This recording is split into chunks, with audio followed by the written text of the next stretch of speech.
बोल बाबा भैरवनाथ की जय। काल भैरव जयंती 2023। काल भैरव जयंती का विशेष महत्व है। शास्त्रों के अनुसार काल भैरव भगवान शिव का रौद्र रूप है, इसीलिए इनकी पूजा करने से व्यक्ति को हर दुख से छुटकारा मिल जाता है और सुख समृद्धि की प्राप्ति होती है। इसके साथ ही काल का भय भी समाप्त हो जाता है। हर साल माघ शेष अर्थात अघन मास के कृष्ण पक्ष की अष्टमी तिथि को काल भैरव जयंती मनाई जाती है। इसे काला अष्टमी भी कहते हैं। मान्यता है कि इस दिन काल भैरव का जन्म हुआ था, इसी के कारण इसे काल भैरव जयंती कहा जाता है। काल भैरव जयंती मंगलवार या रविवार के दिन मनाई जाती है, क्योंकि यह दिन इन्हीं को समर्पित होते हैं। काल भैरव जयंती को महाकाल भैरव जयंती या काल भैरव अष्टमी के नाम से भी जाना जाता है। जाने इस साल कब है काल भैरव जयंती, शुभ मुहूर्त और महत्व। हिंदू पंचांग के अनुसार माघ शेष मास के कृष्ण पक्ष की अष्टमी तिथि 4 दिसंबर को रात 9:59 से शुरू हो रही है, जो 6 दिसंबर को सुबह 12:37 पर समाप्त होगी। ऐसे में काल भैरव जयंती 5 दिसंबर को मनाई जाएगी। काल भैरव जयंती का विशेष महत्व है। काल भैरव को भगवान शिव का रौद्र रूप माना जाता है, इसीलिए इनकी जयंती के दिन विधिवत पूजा करने से व्यक्ति के जीवन में खुशियां ही खुशियां बनी रहती है।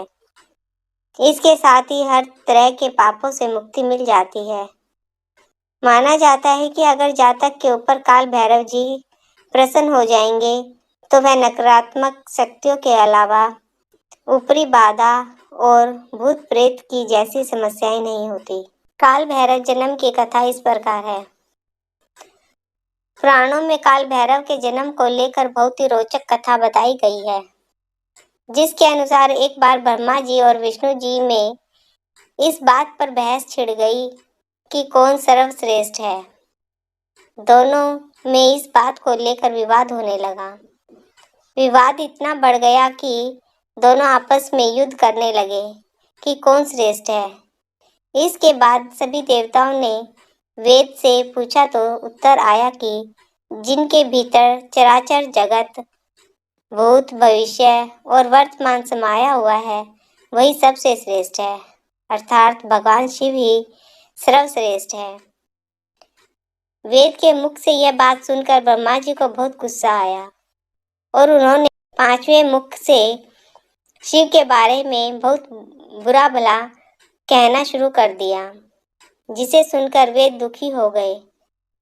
उसी समय एक दिव्य ज्योति के रूप में भगवान रुद्र प्रकट हुए। तब ब्रह्मा ने कहा कि हे रुद्र, तुम मेरे ही सिर से पैदा हुए हो। अधिक रुदन करने के कारण मैंने ही तुम्हारा नाम रुद्र रखा है, इसलिए तुम मेरी सेवा में आ जाओ। ब्रह्मा जी के इस आचरण पर शिव जी को भयानक क्रोध आ गया और उन्होंने भैरव को उत्पन्न करके कहा कि तुम ब्रह्मा पर शासन करो। दिव्य शक्ति संपन्न भैरव ने अपने बाएं हाथ की सबसे छोटी उंगली के नाखून से शिव के प्रति अपमानजनक शब्द कहने वाले ब्रह्मा जी के 5वें सिर को काट दिया। बाद में शिव जी के कहने पर भैरव जी काशी प्रस्थान कर गए, जहाँ ब्रह्म हत्या से उन्हें मुक्ति मिली। रुद्र ने इन्हें काशी का कोतवाल नियुक्त किया। आज भी ये काशी के कोतवाल के रूप में पूजे जाते हैं। कहा जाता है कि विश्वनाथ के दर्शन काशी के कोतवाल के बिना अधूरे हैं। भैरव के हाथ से ब्रह्मा का सिर गिर गया। काशी में जिस स्थान पर ब्रह्मा का कटा सिर गिरा था उसे कपाल मोचन तीर्थ कहा जाता है। उस दिन से लेकर अब तक काल भैरव स्थायी रूप से काशी में ही निवास करते हैं। ऐसा माना जाता है जो भी व्यक्ति काशी यात्रा के लिए जाता है या वहां रहता है, उसे कपाल मोचन तीर्थ अवश्य करना चाहिए। बोलो शिव शंकर भगवान की जय, विष्णु भगवान की जय, भैरव बाबा की जय, बट महादेव की।